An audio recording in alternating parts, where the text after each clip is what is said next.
তোমাদেরকে ব্লাড চ্যাপ্টারটা পড়ানোর সময় একটা টপিক আমরা বাদ রেখে এসেছিলাম, সেটা হচ্ছে ব্যারোরিসেপ্টর। এই ব্যারোরিসেপ্টর অ্যাকচুয়ালি একটু কমপ্লেক্স বিষয় এবং এটা বোঝার আগে আমাদেরকে অন্যান্য কয়েকটা চ্যাপ্টারের কিছু টপিক নিয়ে বেসিক ধারণা থাকতে হবে, না হলে ব্যারোরিসেপ্টরটা আমরা ঠিকমতো বুঝবো না।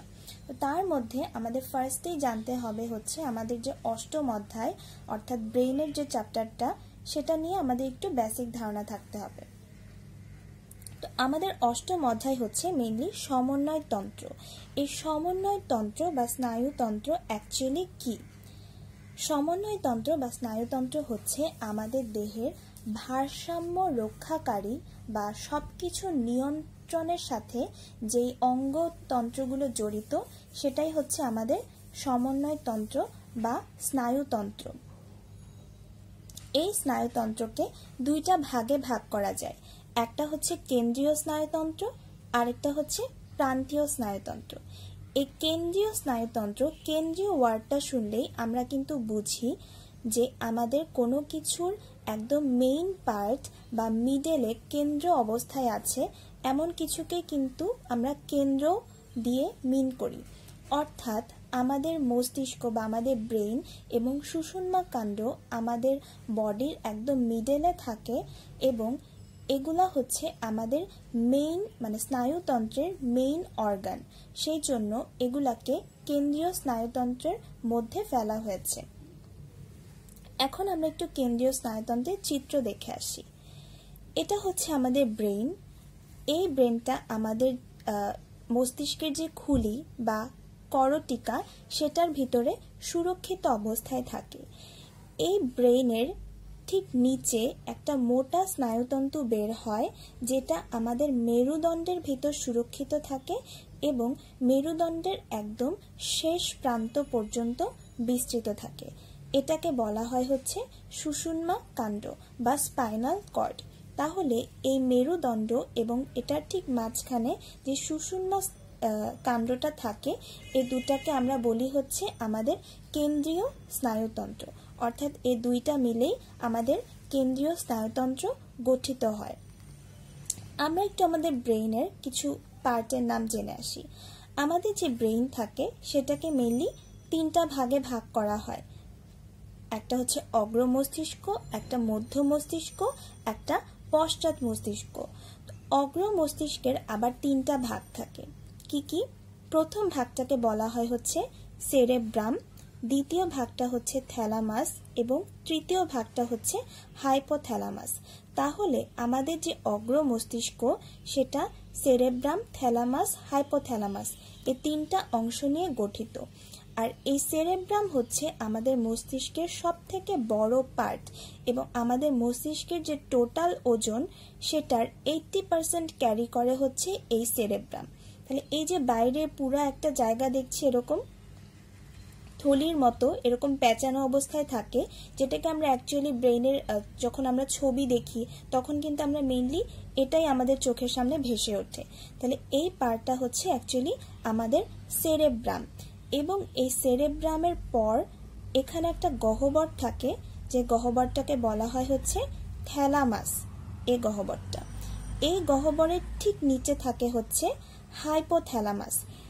এই হাইপোথ্যালামাসের সাথে আমাদের বডির খুবই গুরুত্বপূর্ণ একটা গ্রন্থি, পিটুইটারি গ্রন্থি, যেটা বিভিন্ন ধরনের ইম্পর্ট্যান্ট হরমোন সিক্রেট করে, সেই গ্রন্থিটা কিন্তু এই হাইপোথ্যালামাসের সাথে যুক্ত থাকে এবং এটা আমাদের দেহের খুবই ক্ষুদ্র একটা গ্রন্থি, কিন্তু আমাদের দেহের সমস্ত ইম্পর্ট্যান্ট হরমোনগুলা কিন্তু এখান থেকেই ক্ষরিত হয়। তাহলে এটা মনে রাখবা যে হাইপোথ্যালামাসের সাথে কিন্তু আমাদের পিটুইটারি গ্রন্থি যুক্ত থাকে। এখন দেখো সেরেব্রাম, থ্যালামাস, হাইপোথ্যালামাস এই তিনটা হচ্ছে আমাদের অগ্র মস্তিষ্ক। এবং আরেকটা জিনিস এখানে দেখতে পাচ্ছ, একটা ব্লু কালারের লাইন আঁকা।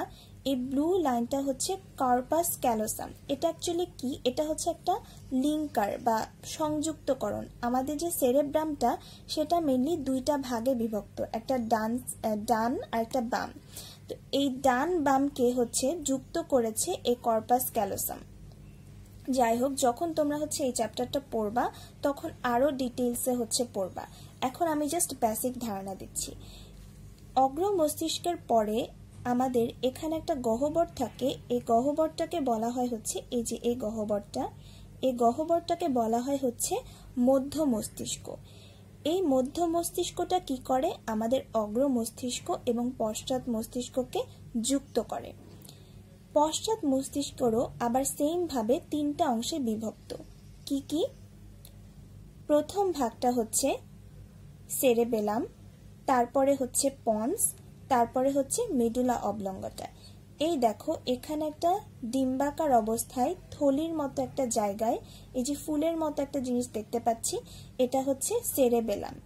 তারপরে এটা ঠিক এই পাশে দেখো আরেকটা জায়গা, এই জায়গাটা বা এই নলাকৃতির জায়গাটা হচ্ছে পন্স, আর এটার ঠিক নিচে অবস্থিত হচ্ছে মেডুলা অবলঙ্গটা, যেটা মস্তিষ্কের একদম শেষ অংশ।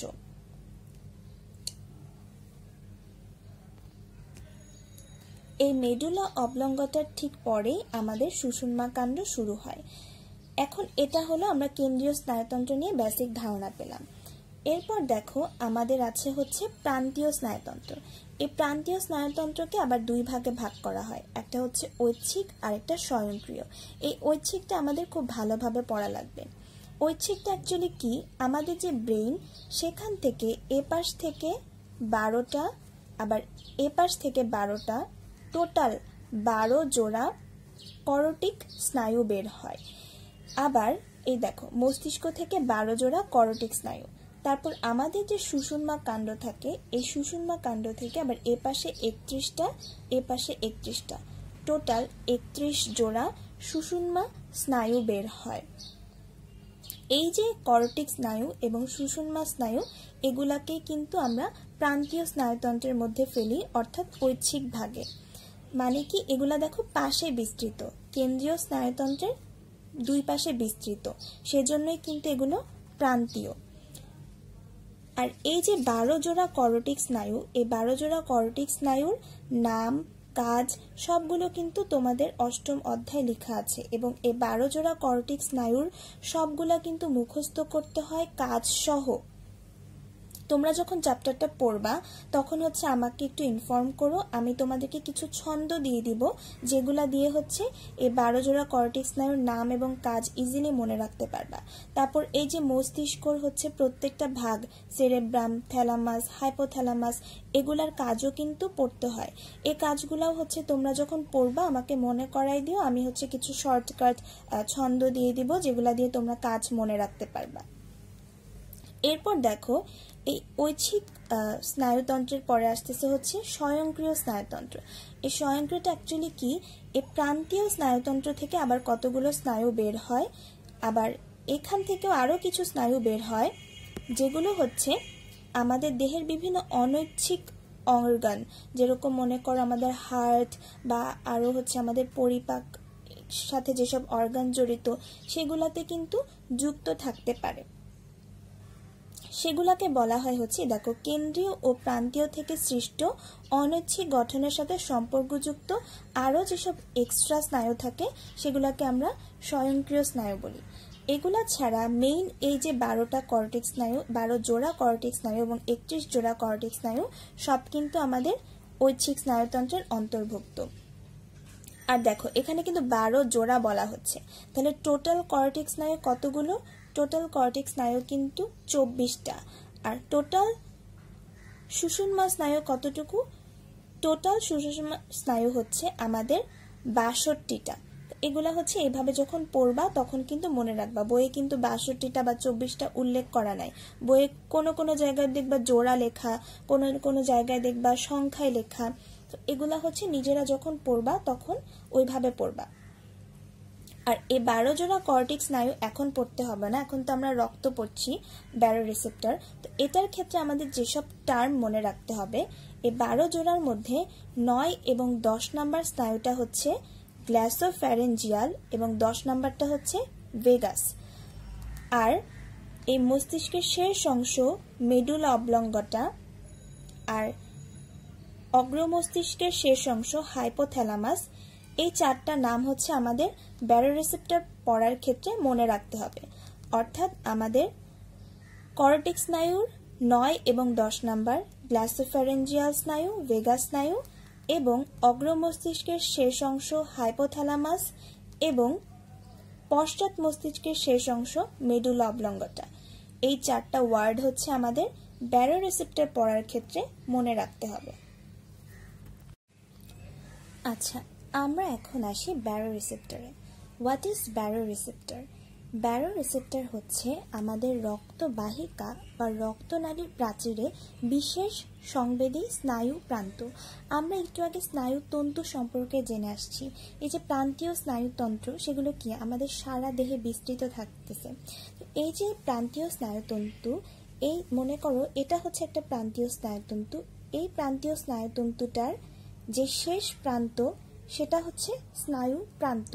এই স্নায়ু প্রান্তটা কোথায় উন্মুক্ত? একটা রক্তনালীর মধ্যে উন্মুক্ত। তাহলে রক্তবাহিকা বা রক্তনালীর প্রাচীরে এরকম বিশেষ যে সকল স্নায়ু প্রান্ত থাকে সেগুলোকে আমরা বলি কি ব্যারোরিসেপ্টর। আর এখানে দেখো একটা সংবেদী ওয়ার্ড আছে। সংবেদী স্নায়ু প্রান্ত অ্যাকচুয়ালি কি?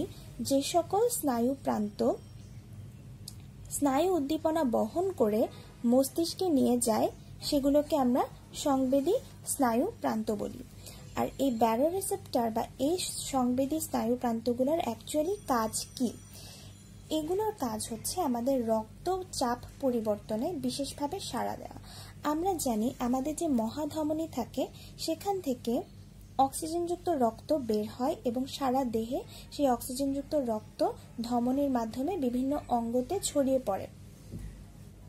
এখন এটা যখন মহাধমনী দিয়ে বের হয় তখন কিন্তু একটা বেশি প্রেসারে বের হয় এবং এই প্রেসারটা কি হয় আমাদের রক্তনালী বা ধমনীর মধ্যে একটা চাপ সৃষ্টি করে এবং সেটাই কিন্তু আমাদের রক্তচাপ। অর্থাৎ আমাদের ধমনী গাত্রের ভিতরে রক্তের যে চাপ সৃষ্টি হয় সেটাই হচ্ছে রক্তচাপ। আর এই ব্যারোরিসেপ্টরের অ্যাকচুয়ালি কাজ কি? সামহাও মনে করো আমরা যখন অনেক টেনশনে থাকি তখন কি হয় আমাদের হার্টবিট বেড়ে যায় এবং হার্টবিট বেড়ে গেলে কিন্তু আমাদের রক্তচাপও বেড়ে যাবে। অর্থাৎ কি আমাদের প্রতি সেকেন্ডে হার্টবিট হওয়ার কথা 75 বার, কিন্তু সেখানে মনে করো তোমার 100 বার হার্টবিট হচ্ছে, তখন কি হবে? ব্লাড বেশি ফ্লো হবে এবং ব্লাড যদি বেশি ফ্লো হয় তখন কি হবে? রক্তনালীর প্রাচীরে আমাদের চাপও বেড়ে যাবে। তো সেটাই, যে কোনো পারিপার্শ্বিক কারণে বা দুশ্চিন্তার কারণে বা যে কোনো অসুখের কারণে আমাদের কি হতে পারে? রক্তচাপ বেড়ে যেতে পারে।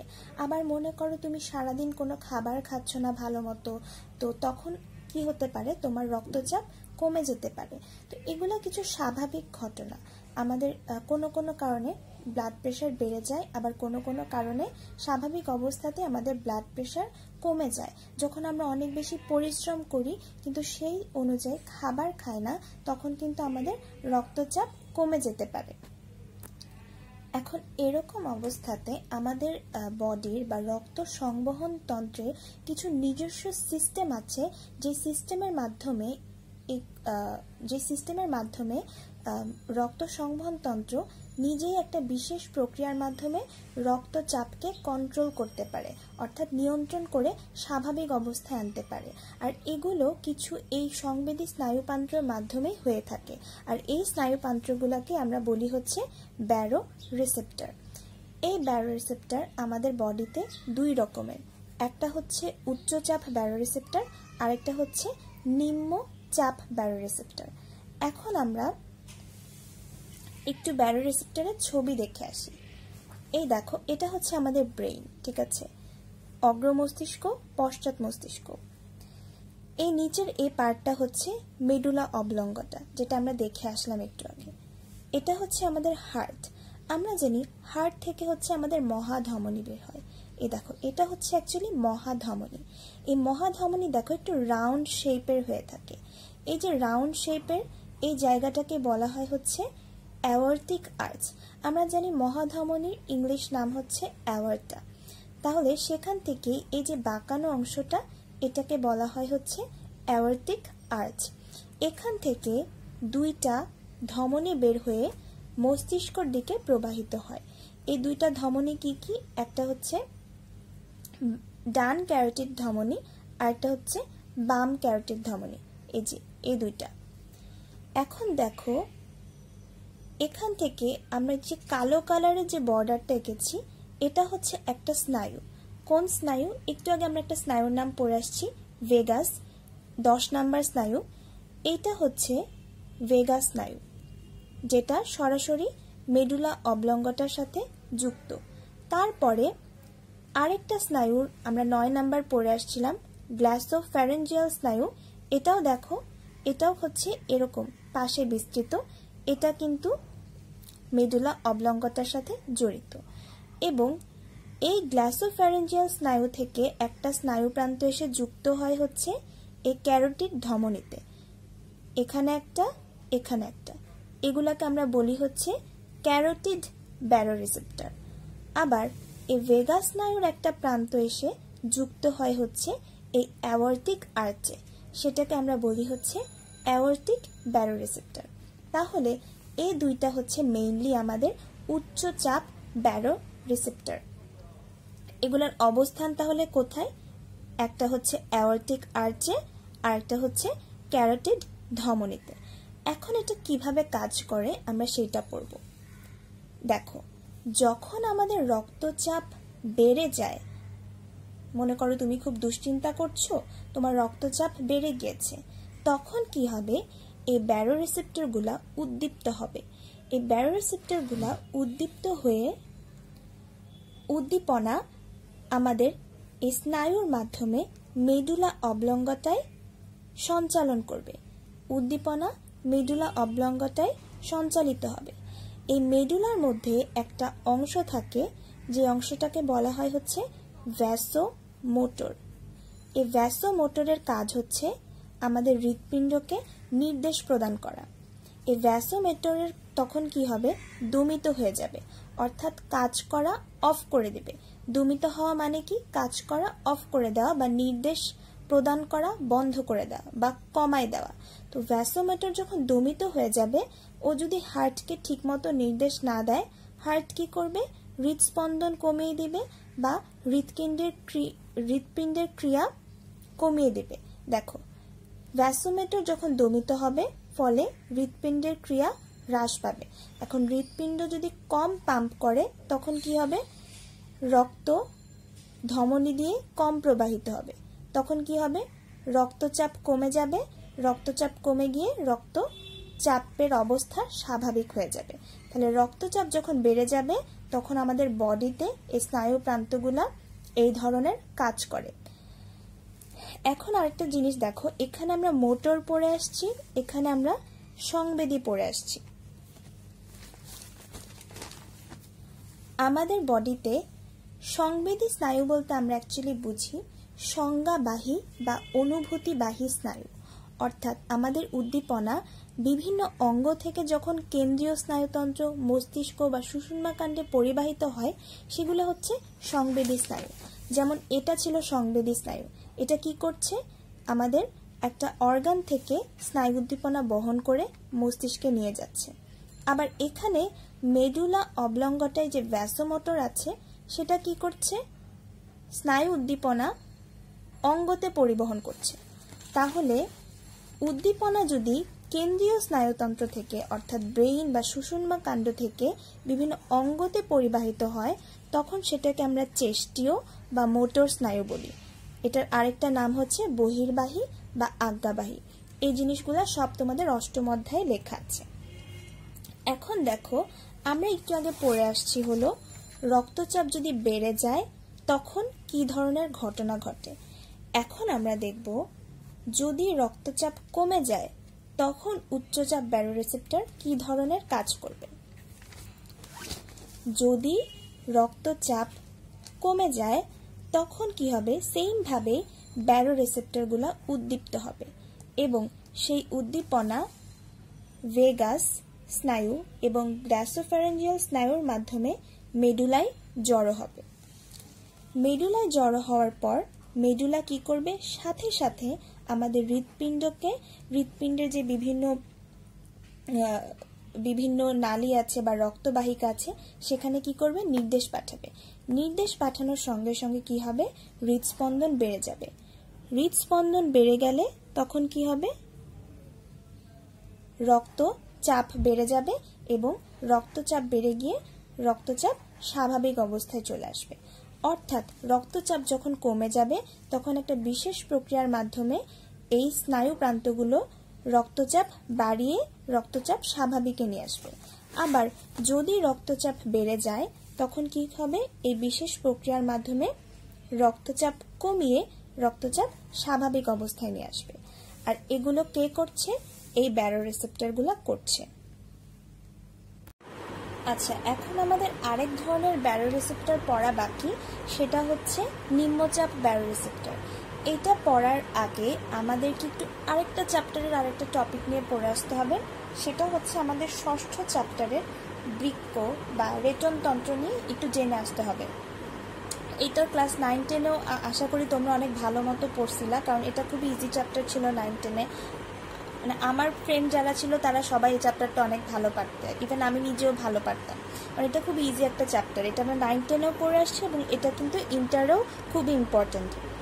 যাই হোক, এটা নিয়ে আমরা একটু বেসিক পড়ে আসি। কিডনি বা বৃক্ক আমাদের দেহে কোথায় থাকে? কিডনি বা বৃক্ক আমাদের দেহের উদর গহ্বরে অর্থাৎ নিচের পার্টে পিঠের দিকে দুই পাশে দুইটা কিডনি থাকে, অর্থাৎ রাইট কিডনি আর লেফট কিডনি। এখন এই দুইটা কিডনির কাজ অ্যাকচুয়ালি কি? এই দুইটা কিডনির কাজ হচ্ছে আমাদের দেহে মূত্র উৎপন্ন করা। আর আমরা জানি যে আমরা যে সকল প্রোটিন জাতীয় খাবার খাই, এই প্রোটিন জাতীয় খাবারগুলো ভেঙে যে দেহে অ্যামোনিয়া উৎপন্ন হয় এবং এই অ্যামোনিয়া হচ্ছে একটা নাইট্রোজেন ঘটিত পদার্থ, যেটা আমাদের দেহের জন্য ক্ষতিকর। অর্থাৎ এটা আমাদের দেহের কোনো কাজে লাগে না, বরং এটা যদি আমাদের দেহে জমতে থাকে তাহলে মানুষ মৃত্যুর সম্মুখীনও হতে পারে। সেই জন্য এই বিষাক্ত পদার্থটাকে আমাদের দেহ থেকে বের করে দিতে হবে। আর এটা বের কিভাবে হয় সেটা হচ্ছে গিয়ে আমরা এই রেচনতন্ত্রের মাধ্যমে জানতে পারি। দেখো, এই কিডনির কাজ হচ্ছে আমাদের দেহ থেকে নাইট্রোজেন ঘটিত বর্জ্য পদার্থ অপসারণ করা। এই নাইট্রোজেন ঘটিত বর্জ্য পদার্থ কি? আমরা যখন পরিপাক পড়ে আসছিলাম তখন কিন্তু আমরা পড়ে আসছিলাম যে আমাদের লিভার বা যকৃতের মধ্যে একটা বিশেষ প্রক্রিয়ার মাধ্যমে ইউরিয়া উৎপন্ন হয়। সেই বিশেষ প্রক্রিয়াটার নাম ছিল হচ্ছে অর্নিথিন চক্র। ওই অর্নিথিন চক্রের মাধ্যমে আমাদের যকৃতের মধ্যে ইউরিয়া উৎপন্ন হয় প্রোটিন থেকে বা অ্যামিনো অ্যাসিড থেকে। এই ইউরিয়া হচ্ছে একটা নাইট্রোজেন ঘটিত বর্জ্য পদার্থ। এটা ছাড়াও আছে হচ্ছে ইউরিক অ্যাসিড। এই ইউরিক অ্যাসিডও আমাদের যকৃতে তৈরি হয় এবং এই ইউরিক অ্যাসিড তৈরি হয় হচ্ছে নিউক্লিক অ্যাসিড থেকে। তারপর এই যে ক্রিয়েটিনিন, এই ক্রিয়েটিনিন হচ্ছে অ্যাকচুয়ালি প্রোটিন থেকে উৎপন্ন হয় না, এটা পেশির মধ্যে উৎপন্ন হয়, পেশি টিস্যু থেকে। এটা হচ্ছে এক ধরনের নাইট্রোজেন ঘটিত বর্জ্য পদার্থ। আর এই অ্যামোনিয়াও প্রোটিন থেকে উৎপন্ন হয়। যাই হোক, আমরা হচ্ছে জানি আমাদের বৃক্কের একক কি। আমাদের যেমন স্নায়ুতন্ত্রের একক হচ্ছে নিউরন, সেরকম বৃক্কের একক হচ্ছে নেফ্রন। এই নেফ্রনের গঠন কিন্তু আমরা ক্লাস 9-10-এও পড়ে আসছিলাম, এখনও আবার ডিটেলসে পড়ব। এই নেফ্রনকে দুইটা ভাগে ভাগ করা যায়। একটা হচ্ছে রেনাল কর্পাসল আর একটা হচ্ছে রেনাল টিউবুল। এই রেনাল কর্পাসলকে আবার দুই ভাগে ভাগ করা যায়, একটা হচ্ছে গ্লোমেরুলাস আর একটা হচ্ছে বোম্যান্স ক্যাপসুল। এখানে দেখো, এটা হচ্ছে একটা নেফ্রনের গঠন। এখানে যে দ্বিস্তরী পেয়ালার মতো অর্থাৎ বাটির মতো যে জিনিসটা আঁকলাম, এই জিনিসটা হচ্ছে বোম্যান্স ক্যাপসুল এবং এটা হচ্ছে দ্বিস্তর বিশিষ্ট। এই দ্বিস্তর বিশিষ্ট বোম্যান্স ক্যাপসুলের দেখো দুইটা স্তর, একটা হচ্ছে ভেতরের স্তর আর একটা হচ্ছে বাইরের স্তর। এই ভেতরের স্তরটার মধ্যে এই যে গোল গোল কতগুলো জিনিস আঁকলাম, এগুলো হচ্ছে কোষ। এগুলো হচ্ছে বিশেষ প্রবর্ধনযুক্ত কোষ, যেগুলোর একটা বিশেষ নাম আছে, পোডোসাইট কোষ বলা হয় এগুলোকে। এগুলো থাকে হচ্ছে বোম্যান্স ক্যাপসুলের ভেতরের স্তর বা ভিসেরাল স্তরে।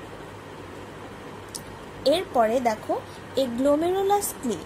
এই গ্লোমেরুলাস হচ্ছে আমাদের এই বোম্যান্স ক্যাপসুলের যে প্রসারিত অংশ, সেটার ভেতরে একটা অ্যাফারেন্ট আর্টারিওল অর্থাৎ একটা অন্তর্বাহী ধমনী প্রবেশ করে।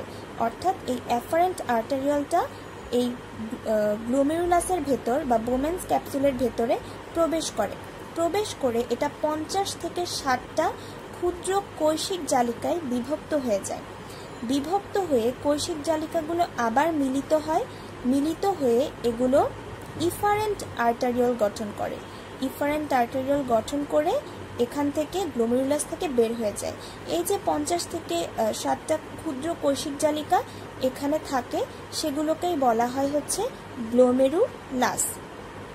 আর এখানে কোন ধমনিকা প্রবেশ করছে এবং কোন ধমনিকা বের হচ্ছে সেটা কিন্তু ভালো মতো খেয়াল করবে। এরপরে আমরা আসি হচ্ছে রেনাল টিউবিউলে, বা এটাকে বাংলায় বৃক্কীয় নালিকা বলা হয়। এই বোম্যান্স ক্যাপসুলের নিচ থেকে রেনাল টিউবিউল শুরু হয়। এই প্রথম প্যাঁচানো নালিকাটাকে বলা হয় হচ্ছে নিকটবর্তী প্যাঁচানো নালিকা বা প্রক্সিমাল প্যাঁচানো নালিকা। এরপরে একটা চিকন সরু নালী ইউ আকৃতির, এই ইউ আকৃতির নালীটা এখানে আমি ঠিকভাবে আঁকতে পারিনি, কিন্তু এই নালিকাটা অনেক লম্বা হয় এবং চিকন সরু হয়, এরকম ইউ আকৃতির হয়ে সেটা শেষ হয়। এটার নাম হচ্ছে হেনলির লুপ। এবং এটা কোথায় শেষ হয়? এটা শেষ হয় হচ্ছে দূরবর্তী প্যাঁচানো নালিকাতে। তাহলে এই রেনাল টিউবিউলের হচ্ছে 3টা ভাগ, একটা নিকটবর্তী প্যাঁচানো নালিকা, একটা হেনলির লুপ, আর একটা দূরবর্তী প্যাঁচানো নালিকা।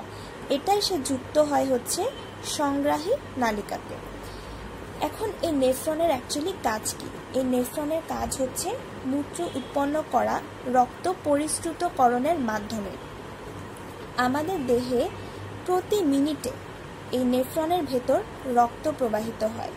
মনে করো এখানে বিপুল সংখ্যক রক্ত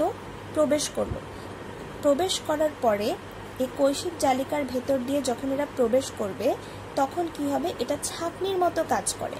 ছাঁকনির মতো কাজ করে রক্তকণিকা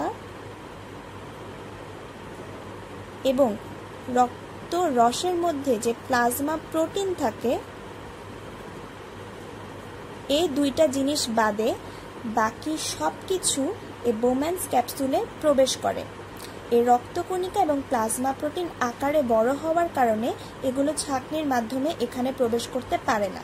এগুলো ইফারেন্ট আর্টারিওল দিয়ে আবার রক্তে বের হয়ে যায়। প্রতি মিনিটে অর্থাৎ প্রতি 1 মিনিটে 125 ঘন সেন্টিমিটার রক্ত এই নেফ্রনে পরিশ্রুত হয়।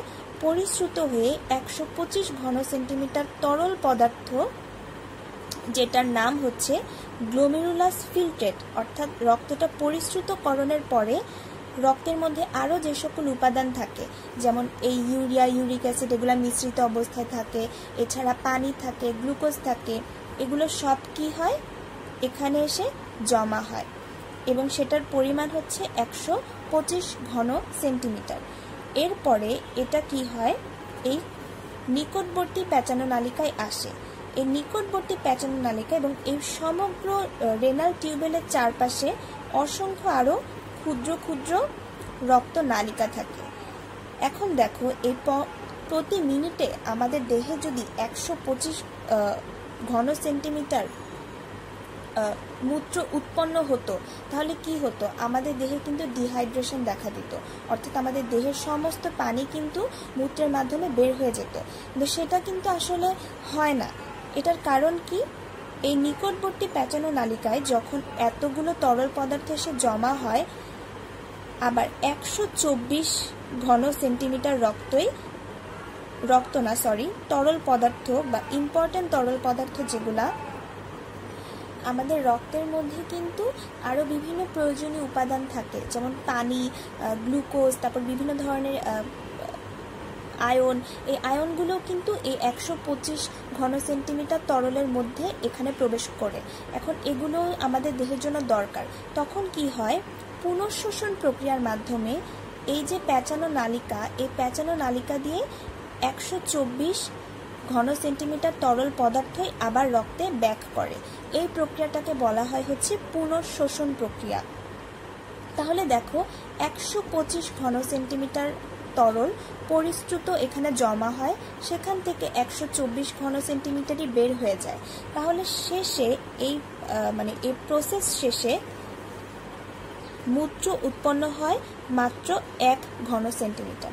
অর্থাৎ আমাদের দেহে প্রতি মিনিটে মাত্র 1 ঘন সেন্টিমিটার মূত্র উৎপন্ন হয় এবং সেটা আমাদের বৃক্কে জমা থাকে এবং সেখান থেকে পরে সেটা মূত্রথলিতে যেয়ে জমা হতে থাকে। যাই হোক, এখানে এই প্রসেসটা বর্ণনা করার কারণ হচ্ছে এই পুনঃশোষণ প্রক্রিয়াটা বোঝানো, কারণ আমাদের নিম্নচাপ ব্যারোরিসেপ্টরে এই পুনঃশোষণ প্রক্রিয়াটা বোঝাটা দরকার। আচ্ছা, যাই হোক, এবার আমরা চলে যাই হচ্ছে আমাদের নিম্নচাপ ব্যারোরিসেপ্টরে। আমাদের যে ব্রেইন, সে ব্রেইনের আমরা পড়ে আসছিলাম হাইপোথ্যালামাস নামে একটা অংশ আছে এবং হাইপোথ্যালামাসের ঠিক নিচে কি থাকে? পিটুইটারি গ্রন্থি।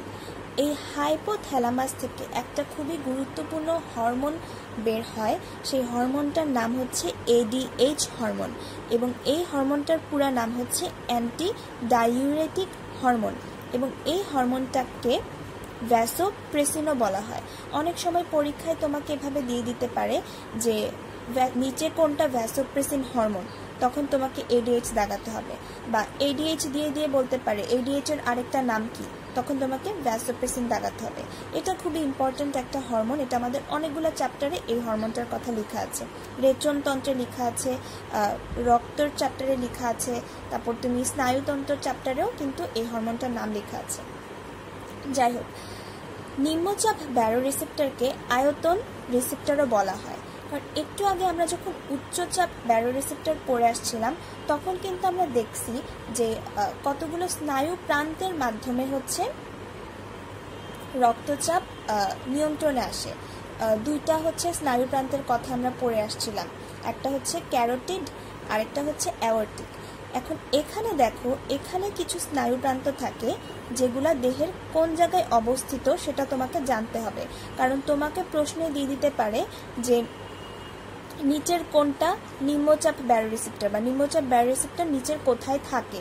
তাহলে দেখো, বড় বড় সিস্টেমিক শিরাতে থাকে, পালমোনারি রক্তবাহিকাতে থাকে, ডান অ্যাট্রিয়াম ও ভেন্ট্রিকলের প্রাচীরে থাকে। পালমোনারি রক্তবাহিকা কি মনে আছে? আমাদের হৃৎপিণ্ড থেকে যে সকল রক্তবাহিকা আমাদের ফুসফুসে যায় সেগুলো হচ্ছে পালমোনারি রক্তবাহিকা। ডান অ্যাট্রিয়াম ভেন্ট্রিকল তো চিনোই, সেটার প্রাচীরে থাকে। যাই হোক, কোথায় থাকে সেটা হচ্ছে দেখে নিবা। এখন আমরা দেখি এই নিম্নচাপ ব্যারোরিসেপ্টর অ্যাকচুয়ালি কিভাবে কাজ করে। আমাদের দেহে যদি রক্তের আয়তন বেড়ে যায় তাহলে রক্তচাপও বেড়ে যায়। আমাদের দেহে যদি রক্তের আয়তন কমে যায় তাহলে রক্তচাপও কমে যায়। এই নিম্নচাপ ব্যারোরিসেপ্টর হচ্ছে এই আয়তন, রক্তের আয়তন কমানো এবং বাড়ানোর মাধ্যমে আমাদের রক্তচাপকে নিয়ন্ত্রণ করে। এখানে দেখো, আমাদের দেহে যদি রক্তচাপ কমে যায় তাহলে কি হবে? রক্তের আয়তনও কমে যাবে। রক্তের আয়তন যদি কমে যায় তখন আমাদের এই যে আয়তন রিসেপ্টরগুলো আছে, অর্থাৎ এই সকল রক্তবাহিকার প্রাচীরে যে সকল রিসেপ্টরগুলো থাকে সেগুলো কি হয়? উদ্দীপিত হয়। এগুলো উদ্দীপ্ত হওয়ার পরে আমাদের মস্তিষ্কের হাইপোথ্যালামাসে এগুলো বার্তা প্রেরণ করে। হাইপোথ্যালামাসে যদি উদ্দীপনা পরিবাহিত হয় সেখান থেকে এই অ্যান্টি ডাইউরেটিক হরমোন হচ্ছে ক্ষরিত হবে। দেখো, হাইপোথ্যালামাসে বার্তা প্রেরণের পর ADH ক্ষরণ বেড়ে যাবে। ADH ক্ষরণ বেড়ে গেলে কিডনিতে পানি পুনঃশোষণ বেড়ে যায়। আমরা একটু আগে পড়লাম না যে এখানে আমাদের পানি পুনঃশোষিত হয়, তো যদি এই প্রক্রিয়াটা অ্যাকচুয়ালি নিয়ন্ত্রণ করে হচ্ছে ADH হরমোন। এই হরমোন সিক্রেশন যদি বেড়ে যায় তাহলে আমাদের কিডনিতে এই পানি পুনঃশোষণও বেড়ে যাবে। তুমি চিন্তা করো, যদি বেশি বেশি পানি পুনঃশোষিত হয় তাহলে কি হবে?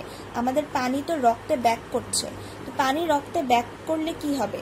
রক্তের মধ্যে যদি পানি ব্যাক করে তাহলে রক্তের ঘনত্ব বা রক্তের যে আয়তন, মানে রক্তের পরিমাণ বেড়ে যাবে।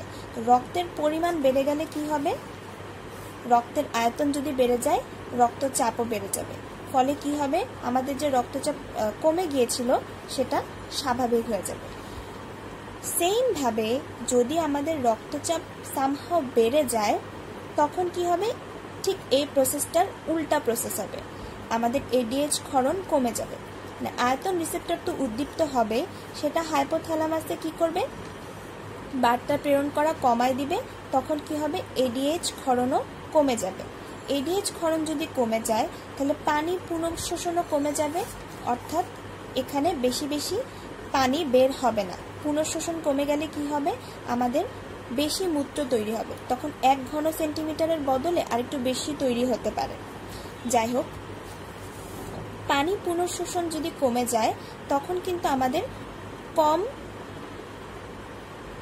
ঘন মূত্র তৈরি হয়, অর্থাৎ আমাদের মূত্রের পরিমাণ বেড়ে যায়, পাতলা মূত্র তৈরি হয়।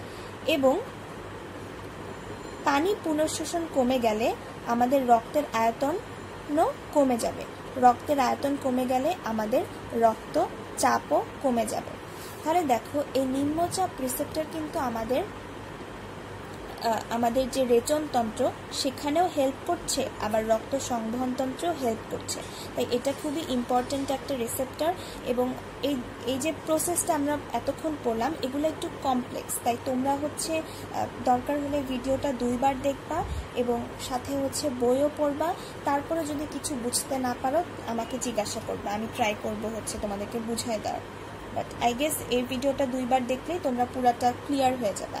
আর যারা আগেই ধরো তোমাদের 8ম এবং 6ষ্ঠ অধ্যায় পড়ে আসছো তাদের জন্য আই গেস এটা অনেক ইজি ছিল।